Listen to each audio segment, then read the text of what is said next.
Assalamu alaikum wa rahmatullahi wa barakatuhu. Alhamdulillah wassalatu wassalamu ala rasulillah wa ala alihi wa ashabihi ajma'in wa man tabi'ahum bi ihsanin ila yawmiddin amma ba'd. I would like to narrate a story. I would like to mention a story what one of the Shaykh mentioned in his classes on Kashf al-Shubhat. It's a beneficial book on Tawheed, and this book was being explained by Sheikh Saleh Al Sheikh, and I took the transcription of the story from the Facebook page ramadanreminders.org.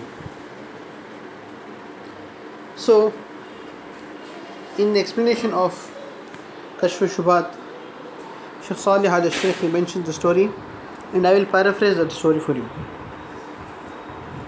When Sheikh Muhammad bin Abdul Wahhab rahimahullah was teaching his book Kitab al-Tawheed, which is a very beneficial book on Tawheed, to his students, he finished teaching it once, and then when he wanted to teach it the second or the third time, the students, they said that why don't we learn another book, maybe in fiqh or in hadith. Perhaps the students were bored from studying about Tawheed, its types, Shirk and its types, Bid'ah and its types again and again. So they said to the Shaykh that why don't we study another book or another science.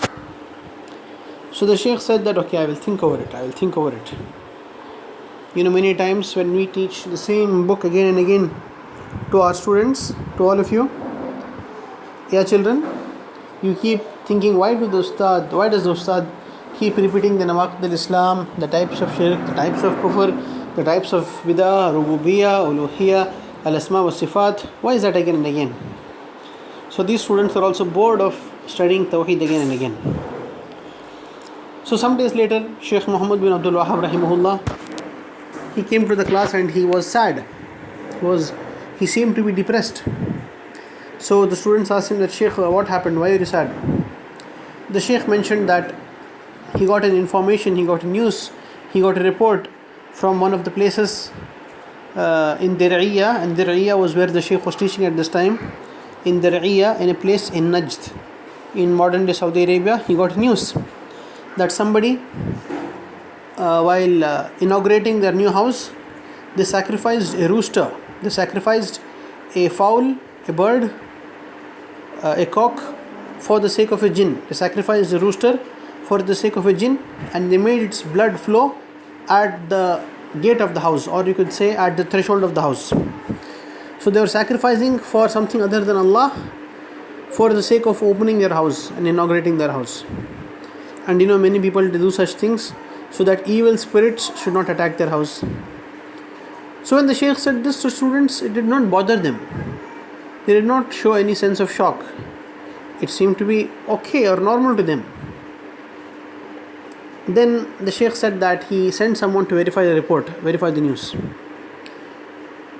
After some time, or maybe the next day, the Shaykh came and he told the students that I have verified the report.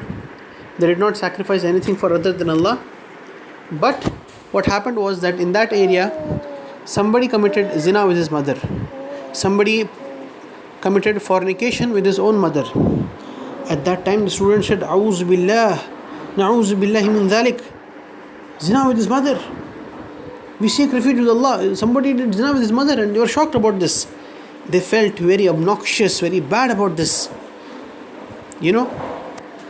So then, we understand that. Then the Shaykh said that, okay, this means you haven't understood Tawheed. And from this, we can understand that many of us have also not understood Tawheed. When we see people doing tawaf to the graves, when we see people sacrificing to other than Allah, when we see people doing dua to other than Allah, when we see people prostrating to the graves, nothing happens to us. We don't feel shocked. Yeah? We feel as if it is something normal that is happening. But when we see someone committing major sins, having alcohol, committing zina with his mother or with his sister, or indulging in riba, we feel very shocked and we say, A'udhu billahi minash shaitanir rajim. A'udhu billahi min zalik. May Allah protect us from that.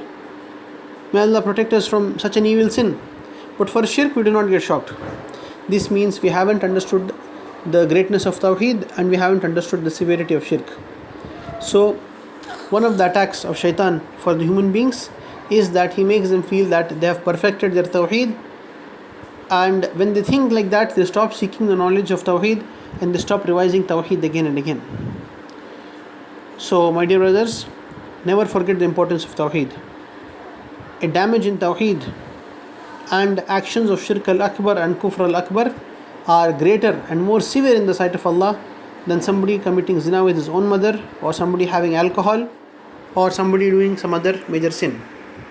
May Allah subhanahu wa ta'ala protect all of us and give us the true realization of Tawheed. May our hearts beat and may our lungs pump air for us, and may our blood flow so as to serve the Tawheed of Allah subhanahu wa ta'ala. May Allah subhanahu wa ta'ala make this beneficial for all of us. Yes, let us remember that all the major sins are great. They are very severe and great. We should not commit them. We should not go close to them. But a damage in Tawheed, an action of Shirk al-Akbar or Kufr al-Akbar is greater than that. Subhanakallahumma bihamdika ashhadu an la ilaha illa anta astaghfiruka wa atubu ilayk.